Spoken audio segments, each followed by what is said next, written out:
My name is Dale Kowalski, and I load crates for a living. That is my whole job. I drive a loader, I check papers, and I move boxes from one place to another.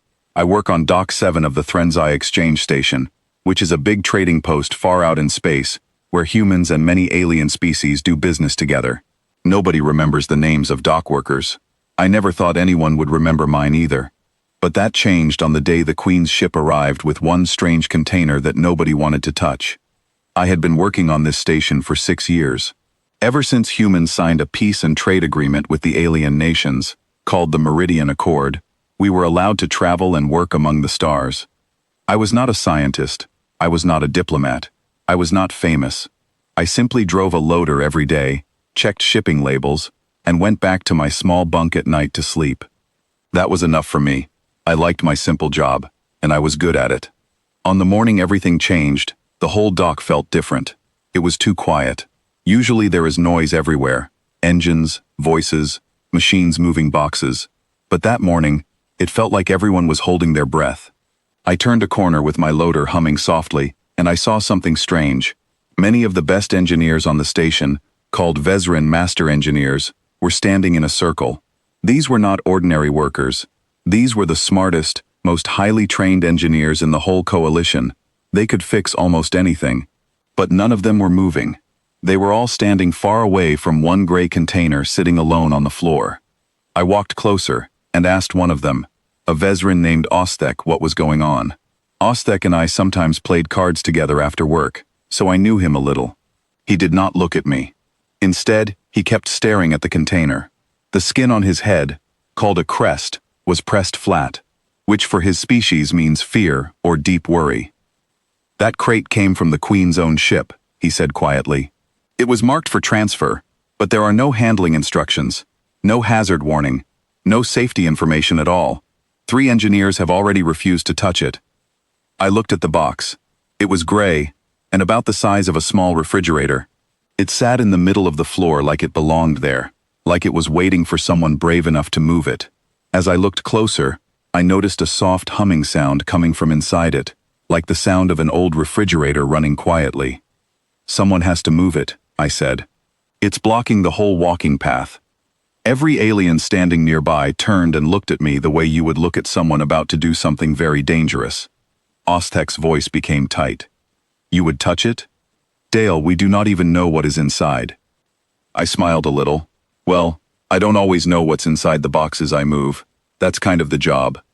I walked over to my loader, moved it beside the crate, and attached the lifting hooks to the metal rings on top of the box. These were normal rings, nothing special or strange. I pulled the lever, and the crate lifted smoothly into the air. No alarms went off, no lights flashed, no strange energy appeared. It was just a heavy box being lifted, like thousands of other boxes I had lifted before. The engineers actually took a step back in surprise.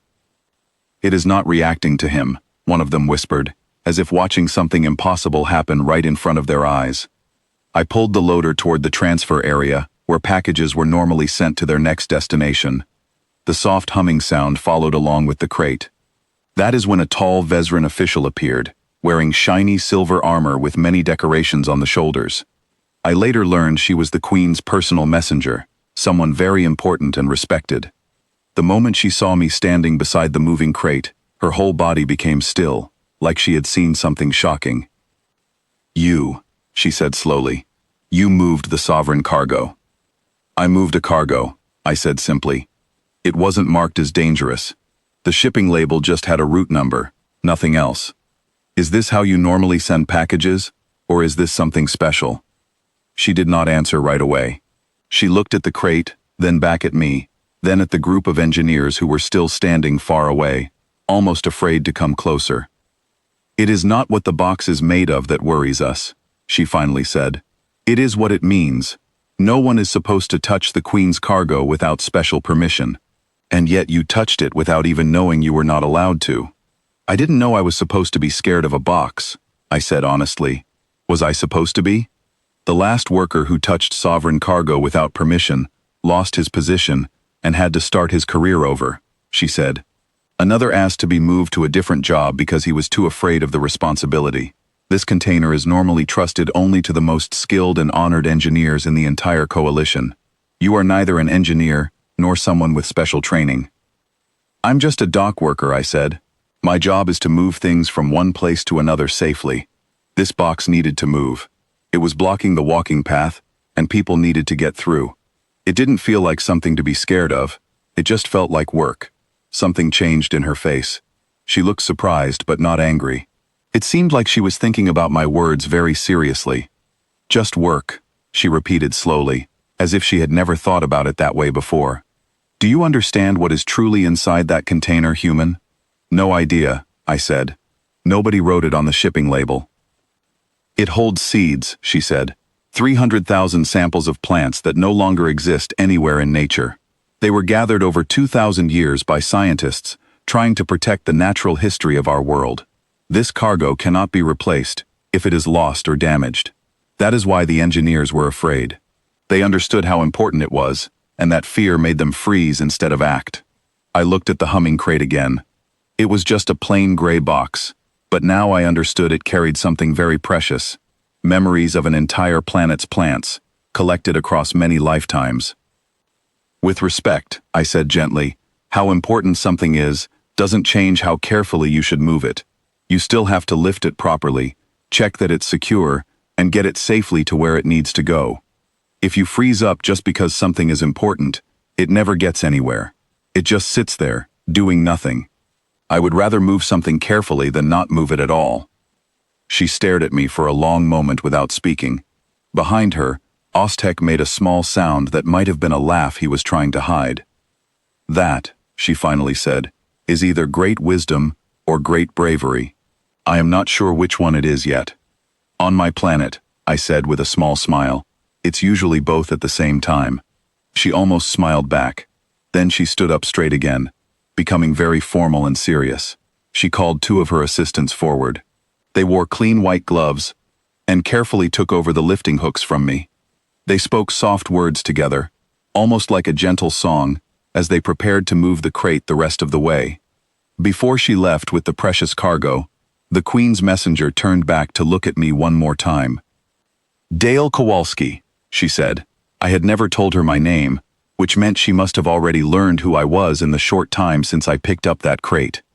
The Queen respects those who act calmly and bravely when action is truly needed. There will be a special recognition for what you did today, and if you ever wish for a different kind of work, there will always be a place for you. I watched her walk away with 2,000 years of history rolling gently behind her on my loader's old lifting hooks. I thought that would be the end of the story, just something strange and interesting to tell my friends later at the card table. But it was not the end. Within a month, that recognition turned into a new position as a supervisor. A year after that, it turned into something even bigger, something I never imagined for myself. But that is a story for another day. On that particular morning, I was simply a dock worker who did not know he was supposed to be afraid. By lunchtime, the walking path was clear again, and everything on the dock returned to its normal noisy rhythm, as if nothing unusual had happened at all. But I never forgot that day, because it taught me something important. Sometimes the bravest thing a person can do is not something big or dramatic. Sometimes it is simply doing your job well, staying calm, and not letting fear stop you from helping when help is needed. Over the next few weeks, word about what happened spread quietly across the station. Workers from other docks came by, just to see the human who had picked up the Queen's cargo without hesitation. Some asked me if I was scared afterward, once I understood what I had been carrying. I told them the truth. I was not scared, because fear usually comes from not understanding something, and once I understood, all I felt was a quiet sense of pride that I had helped protect something so meaningful. Oztek and I still play cards sometimes, even now that I have a different role on the station. He often reminds me of that day, laughing and shaking his head at how calm I looked while everyone else stood frozen in place. I remind him that on Earth, we grew up believing that hard work and simple courage matter more than titles or ranks.